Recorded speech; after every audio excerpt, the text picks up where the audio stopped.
네, 오늘은 마지막 한 일의 언약에 대해서 여러분과 함께 나누겠습니다. 본문은 세 군데를 보겠습니다. 다니엘서 9장 24절에서 27절, 마태복음 24장 15절에서 24절, 요한계시록 11장 2절에서 3절입니다. 네, 첫 번째로 다니엘서에 나타난 마지막 때에 나타난 한 일의 동안을 한 일회라고 하는 말이 7년이죠.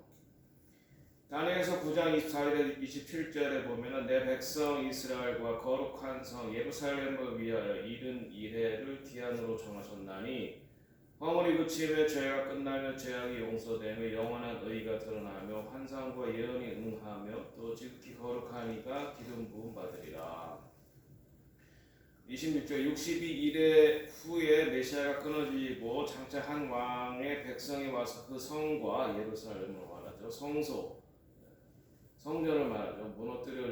무너뜨리려니와 그의 종말은 홍수에 엄몰될 것 같으며 또 끝까지 전쟁이 있으리니 황폐할 것이 작정되었느니라. 27절 그가 장차 많은 사람과 더불어 한 이래 동안의 언약, 여기서 나오는 한 이래가 7년이죠. 한 이래 동안 언약을 굳게 맺고 그가 그 이래의 절반에, 그러니까 전 3년 반 지나서 후 3년 반이 시작될 때 제사와 예물을 금지할 것이며 또 포악하여 가증한 것이 날개를 의지하여 설 것이며 또 이미 정한 종말까지 진노가 황폐하게 하는 자에게 쏟아지리라 하셨느니라. 여기서 이제 다니엘에게 말한 이 한 이래 동안의 언약이 무언가 그 내용에 대해서 우리가 마태복음과 요한계시록 볼 텐데, 특별히 다니엘서 9장에 나와 있는 그 언약의 내용에 대해서 보면은 26절에 하나님께서 다니엘에게 이스라엘과 예루살렘에 대해서 70일의 역사를 정하셨다. 하나님께서 날수를 정하셨다는 거죠. 이것이 저는 이제 6천년 인간의 그 역사가 6천년에 마무리되고 그 다음에 예수님께서 다시 오셔서 왕중왕 이스라엘의 왕이요 만왕의 왕으로 예루살렘에서 등극하셔서 천년 왕국, 그러니까 마지막 남은 그러니까 천년 왕국까지 이어지는 것인데, 인간의 역사는 6천년에 마무리하게 하셨다는 것입니다.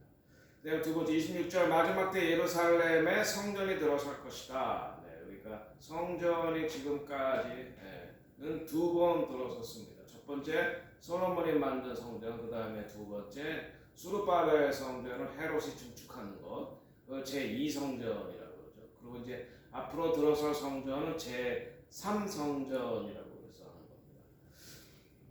성전이 들었을 것이다. 이때 한 나라가 이제 그 마지막 때에는 모든 나라가 다 하나가 되죠. One World Government죠. 그래서 그 One World Government가 One World Currency, 단위 화폐, One World Religion을 만드는 거죠. 그 한 나라가 예루살렘과 이스라엘을 대항하여 전쟁을 일으키시고 마지막 전쟁을 일으키죠. 그 전쟁을 참혹할 것이다. 많은 유대인들도 죽을 것이다. 2차 대전에 3분의 1이 죽었는데 600만이, 이때 마지막 전쟁은 3분의 2가 죽을 것이다. 이렇게 예상을 하고 있습니다. 적그리스도가 나타나서 이스라엘과 예루살렘과 성전과 더불어 한 일에 7년의 평화 조약, 이것을 이제 대환란, 7년 대환란이라고 하기도 하고 7년 평화 조약이라고 하기도 하고, 이 언약을 맺는데 이 언약 7년 평화 조약의 전 3년 반이 지나고 후 3년 반 시작될 때 언약을 깨트린다는 거죠. 그래서 후 3년 반이 시작될 때 성전 제사를 금지하고 예루살렘 성전에서 이 적그리스도가 자신을 하나님이라고 선포하고 자신을 숭배하게 한다. 그리고 이때는 표를 주어서 표 여러 가지 단어로 쓰이는데, 이것이 없을 때 매매를 할 수 없게 만든다. 그리고 네 번째, 결국에는 하나님의 진노가 예루살렘을 치러왔던 나라들과 사탄에게 나타나 그들을 진멸하고, 그러니까 남은 온 이스라엘이 구원받는다. 이것이 이제 로마서 11장의 내용이죠. 그리고 예루살렘을 예수님께서 구하시고 이때는 나귀를 타고 오시는 것이 아니라 말을 타고 오시는 것. 예수님께서 예루살렘에 다시 오셔서 유대인의 왕이요 다윗 왕을 이은 유대인의 왕이요 또 만왕의 왕으로 등극하신다. 그래서 밀레니엄 킹덤이 시작된다라고 하는 것이죠. 이 부분에 대해서 예수님도 감람산에서 마지막 때에 대해서 예언하셨는데 주로 예수님께서 마지막 때에 대한 예언을 감람산에서 했습니다. 그래서 이것을 학자들이 감람산 강화, 감람산에서 하신 말씀들이라고 하는데 왜 그러냐? 예수님께서 감람산에서 승천하시고 감람산으로 다시 오실 거기 때문에 예수님께서 감람산에서 예수님께서 다시 오시기 전에 나타날 일들에 대해서 말씀하셨다. 마태복음 24장 15절에서 24절까지를 보겠습니다. 15절. 그러므로 너희가 선지자 다니엘이 말한 바, 여기서 이제 다니엘이 말한 그 마지막 한 일에 대해서 말씀하고 있죠. 멸망에 가증한 것이 거룩한 곳에 선 것을 보거든. 바로 이제 멸망에 가증한 것이라는 건 적그리스도가 성전에서 제3성전에서 자기를 가리켜 신이라고 하는 것을 보거든 말이죠. 21절. 이는 그때 큰 환란이 있겠습니다. 창세로부터 지금까지 이런 환란이 없었고 후회가 없습니다. 그러니까 이 마지막 때 아마겟돈 전쟁은 가장 큰 환란이다. 22절. 그 날들을 감하지 아니하면 모든 육체가 구원을 얻지 못할 것이나 그러나 택한 자들 위하여 그 날들을 감하시리라. 그때 사람들이 너희에게 말하되 보라 그리스도가 여기 있다 혹은 저기 있다 해도 믿지 말라. 그러니까 예수님이 다시 오시기 전에 분명히 이제 적그리스도와 거짓 선지자가 나온다. 24절. 거짓 그리스도와 거짓 선지자들이 일어나 큰 표적과 기사를 보여줘 할 수 있으면 택한 자들도 미혹한다. 이렇게 예수님께서 말씀하신 이 예수님의 감람산에서의 제자들에게 하신 이 마지막 때에 대한 말씀을 우리가 살펴보면은 다니엘이 예한 것처럼 마지막 때 한 일에 7년 그때 예루살렘의 제3성전이 세워지고 이 마지막 한 일에 언약이 성취되며 그래서 이제 평화 조약을 맺게 된다는 거죠. 예루살렘과 이스라엘 중심으로 적그리스도가 맺은 7년간 평화 조약에 관한 것이다. 이때 이제 큰 환란이 있다는 이 말씀의 근거에서 이 기간을 7년 대환란이다 이렇게 이제 말한다는 거죠. 이때는 거짓 그리스도인 그리고 적그리스도와 거짓 선지자가 나타나 많은 사람들과 택한 사람들도 미혹을 하는 것이니까 주의해야 된다. 이것에 대해서 이제 요한계시록 11장의 이 마지막 7년 대환란 혹은 7년 평화조약 혹은 마지막 한 이래에 대해서 11장에 나와야 돼. 2절과 3절을 보겠습니다. 요한계시록 11장 2절에서 3절. 성전 바깥 마당은 측량하지 말고 그냥 두라. 이것은 이방인에게 주었은즉 그들이 거룩한 성을 42달 동안 짓밟으리라. 내가 나의 두 증인에게 권세를 주리니 그들이 굵은 베옷을 입고 1260일을 예언하리라. 여기서 이제 42달이 전 3년 반, 그리고 두 증인, 전 3년 반의 행동할 그 두 증인 모세와 엘리야를 말하죠. 그들이 굵은 베옷을 1260, 이것도 이제 전 3년 반을 말하는 것입니다. 그래서 이제 다니엘서와 예수님께서 한 이 마지막 때에 대한 한 일의 언약 그리고 요한계시록에 나와 있는 것을 종합을 해 보면은 이런 우리가 이제 이런 결론을 얻을 수 있습니다. 그 언약을 맺은 적그리스도가 7년의 중반기 그러니까 전 3년 반이 지나면서 성전 제사와 예물을 금지할 것이다. 그러니까 언약을 깨뜨린다는 거죠. 이것은 마지막 때 7년 평화 조약을 말하는 거죠. 이 조약은 이제 적그리스도가 이스라엘과 예루살렘과 맺을 그런 언약이다. 그리고 이 전 3년 반은 이스라엘에서는 대부흥의 기간입니다. 모세와 엘리야의 영을 가진 두 증인들이 활동을 하는 시기고 대부흥의 시기고, 이때는 상대적으로 박해가 덜한 시기입니다. 예수님도 3년 반의 공생애를 하셨죠.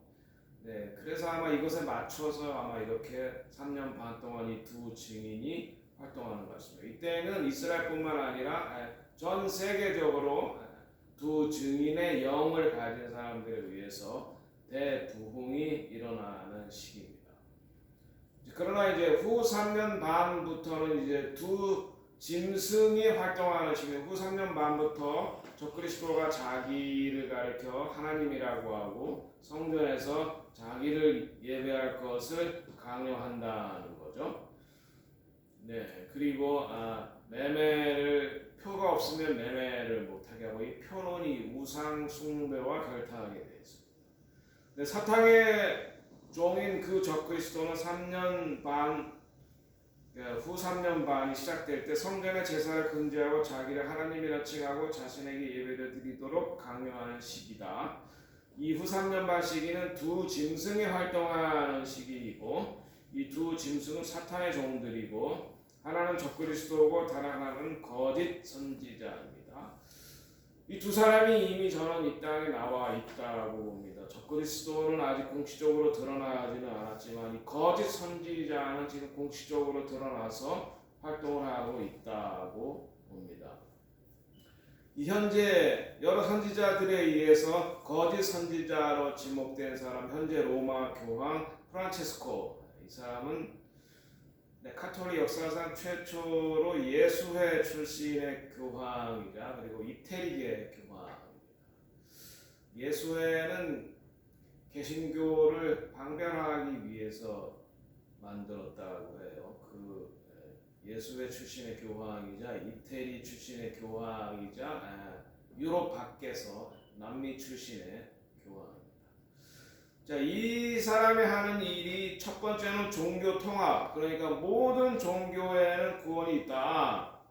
네, 프란체스코 교황은 지난 2016년 1월 기도 제목과 보낸 메시지에서 부처를 믿든 알라를 믿든 여호와를 믿든 예수를 믿든 우리가 각자 다른 방식으로 신을 찾고 있지만 결국에는 똑같이 하나님의 자녀다. 우리는 다 하나님의 자녀다.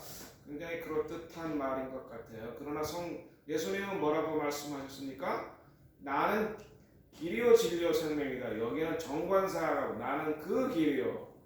I am the way, the truth, the life. 하나님께로 가는 이 말은 내가 유일한 길이다. 그래서 사도들도 예수 그리스도 이외에는 하나님께로 올 자가 없다. 예수 그리스도의 보혈의 공로 이외에는 새 언약으로 들어갈 방법이 없다. 이렇게 말하고 있는 거죠. 두 번째는 마리아가 유일한 중보자다. 우리는 예수 그리스도가 유일한 중보자라고 믿지 마리아가 중보자라고 믿지 않습니다. 그런데 프란체스코 교황은 교황에 당선된 이후 가톨릭 교회 안에서 마리아 숭배를 신격화하는 일에 공을 들여왔는데 지난 2021년 3월 25일 트위터를 통해 마리아가 하나님과 우리 인간 사이의 유일한 길, the Lord, 예수님이 유일한 길이라고 말씀드렸죠. 네, 이 교황 프란체스코의 트위터에 보면은 마리아는 우리를 하나님께로 이끄는 가교, 다리 그 이상입니다. 그녀는 하나님이 우리에게로 다가오는 유일한 길이며 또한 우리가 하나님께로 다가가기 위해 반드시 찾아야 할 유일한 길입니다. 이것은 거짓말이죠. 예수 그리스도만이 유일한 길입니다. 그러니까 이 사람을 거짓 선지자다.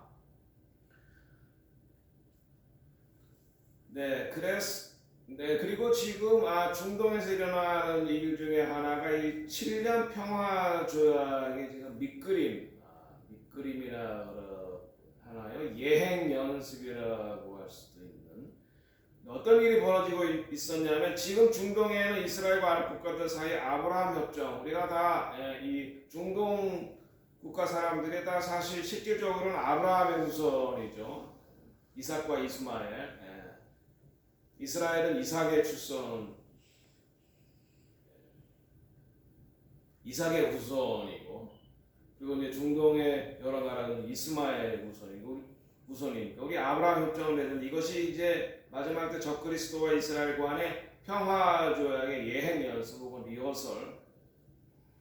2020년 9월 15일 백악관에서 미국 대통령 트럼프의 인도하에 UAE, 바레인, 이스라엘 간의 역사적인 아브라함 협정이 만들어졌습니다. 그래서 이제 이 아브라함 협정에 이제 점점 더 이제 아랍 국가들이 많이 들어오게 되면 이제 결국에는 이것이 평화 협정으로 그래요. 7년 대환란으로 들어간 성전이 들어서고 평화 협정이 맺어졌다. 그러면 이제 마지막 한 일의 언약이 이루어지는 것이다. 그렇게 우리가 보면 되겠습니다. 그 다음으로 이제 휴거 문제는, 그러면 이제 교회는 어떻게 되느냐, 이 마지막 한 일회 동안 환란 전 휴거를 주장하는 사람이 있습니다. 그러니까 환란이 시작되기 전에 교회는 휴거되고 이 마지막 일회, 이 7년은 이스라엘에게만 해당되는, 그러니까 이스라엘만 이때 고통을 받는다. 이것이 환란 전 휴거.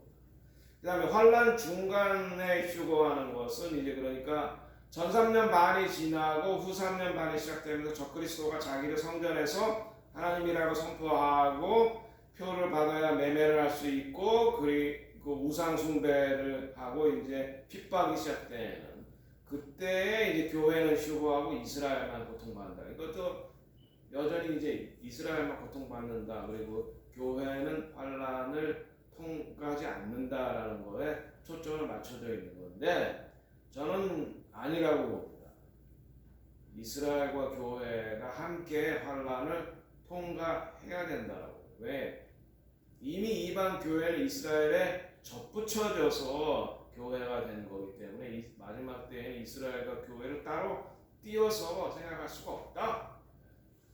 그래서 환란 후 후 3년 만에 거의 끝날 때까지 이스라엘과 교회는 환란을 통과해야 된다라고 보는 입장. 그래서 교회가 마지막 때를 준비해야 된다라고 주장하는 것입니다. 자, 그럼 이 전 3년 반과 후 3년 반의 문제, 그러니까 마지막 한일의 마지막 7년 평화조약, 7년 대환란 때에 예수님의 공생애도 3년 6개월이었다. 그러니까 전 3년 반에 활동한 두 증인도 3년 6개월이요. 나중에 있을 두 짐승도 3년 6개월이다. 세 번째, 후 3년 반에는 적그리스도에서 많은 성도들이 순교를 당하거나 고난을 당할 것이며 주님을 배반하고 이 표를 받는다는 건 단순히 매매만 허용되는 것이 아니라 우상 숭배하는 것과 연결이 되어 있기 때문입니다. 이 표를 받는다는 것, 우상 숭배와 연결이 되어 있기 때문에 성도들은 이 표 혹은 칩 이런 것을 결코 몸에 넣어서는 안 된다는 것입니다. 자, 그럼 마지막 때 이 한 일의 7년 대환란, 7년 평화조약 시기에 대해서 우리가 어떻게 준비해야 되는가? 교훈은 무엇인가? 첫 번째, 하나님께서 마지막 때 이스라엘과 예루살렘을 위해 한 일의 언약, 곧 7년 평화조약, 그리고 7년 대환란, 한 일의 언약을 남겨주셨다 하는 것. 그리고 이 한 일의 언약, 7년 대환란 중 전 3년 반은 모세와 엘리야의 영을 가진 두 증인이 활동하는 시기며 이스라엘에 대부응하는 시기며 이방인에게 대추수의 시기다. 이것을 우리가 준비해야 된다라고 하는 것입니다. 그리고 세 번째, 한일의 언약의 후반부 후 3년 반에 성전에서 적그리스도는 자기를 신으로 선포하고 강제로 숭배하라고 명령할 것이다. 이때는 단일 국가, 단일 종교, 단일 화폐가 존재하는 시기입니다. 칩이라는 말이죠. 그리고 네 번째, 적그리스도는 후 3년 반 기간에 사람들이 짐승의 표가 없을 때 매매를 못하게 할 것이고 사람들은 강제로 표를 받게 될 것이고 이것은 우상 숭배와 연관이 되기 때문에 그리스도인은 받아서는 안 된다. 이것을 준비해야 된다. 환난을 통과해야 된다라고 제가 말씀드리는 것입니다. 그리고 다섯 번째, 이 한일의 언약 중 후 3년 반 기간에는 이스라엘과 진실한 그리스도인들은 순교하거나 박해를 당할 것이고 대대적인 배교가 있을 것입니다. 여섯 번째, 이미 거짓 선지자 로마 교황 프란체스코는 활동하고 있고 이 사람이 지금 종교 다원주의 그리고 종교 통합을 준비하고 있다는 것입니다. 일곱 번째, 교회는 마지막 때 대부흥과 적그리스도의 박해를 대비하여 슬기로운 다섯 처녀처럼 잘 준비가 돼 기름을 준비해야 된다. 오일을 준비해야 된다는 것입니다. 여덟 번째, 교회는 마지막 한 일에 언약의 시기를 준비해야 하고 환난을 통과해서 어린 양의 혼인 잔치에 들어가야 된다. 그래서 이 핵심은 이스라엘과 교회가 환난을 잘 통과해야 된다. 이 마지막 언약 한 일에 이것을 잘 통과해야 된다. 그래서 어린 양의 혼인 잔치에 들어가야 된다라고 하는 것이